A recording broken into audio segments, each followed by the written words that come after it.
When you're diagnosed with arthritis, you automatically start to associate that word with being old. And that's not the case. So you can be a young person with arthritis because your cartilage wore out for whatever reason. It could have been a trauma or it could have been infection or whatever reason. We've done shoulder replacements on patients in their 20s and in their 90s. We see patients with arthritis and all different types of arthritis, whether it's primary osteoarthritis, which is the regular arthritis, or inflammatory arthritis like rheumatoid arthritis or psoriatic arthritis. And a lot of it we know is in the DNA. It's hereditary, and then some of it is things that happen to us in life, injuries that occur. People, when they notice they have arthritis and they start to have the early signs of pain, one of the reflexive actions is to stop using the hand or to minimize activity.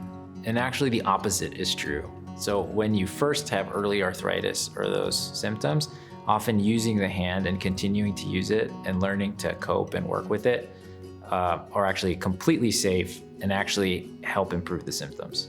Many of the times that I see patients for the first time, they're hearing that they have arthritis in their shoulder, and it's quite profound. That's in part because we can tolerate a lot of arthritis in our shoulder before you would need a surgical intervention. So I encourage patients to come in early to begin discussing options, and with the mainstay of them being physical therapy, injections, and anti-inflammatories.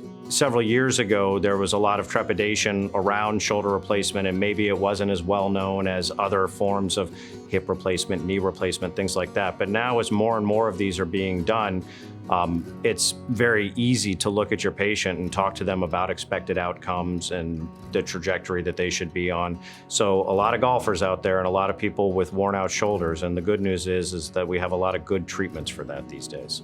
One key thing I always tell patients, once arthritis happens, it's all about managing the symptoms. A lot of it can be splinting, rehab, occupational therapy, sometimes just modifying the activities. Like, for example, if somebody has arthritis in the fingers, just modifying the grip of your racket can actually give you a huge relief when you're playing sports.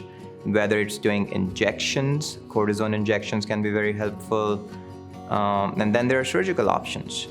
And there are a variety of surgical options for different parts of the body. Hip and knee replacement in particular, you can take people that are in a wheelchair, not able to really get around more than their own living room, and you can do a single surgery and you can restore their function and reduce and eliminate their pain.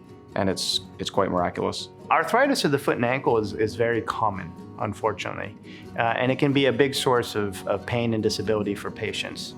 Conservative treatments, which we always try to employ first, include icing, resting, bracing, and injections. And people had enough pain and disability, we offer surgery.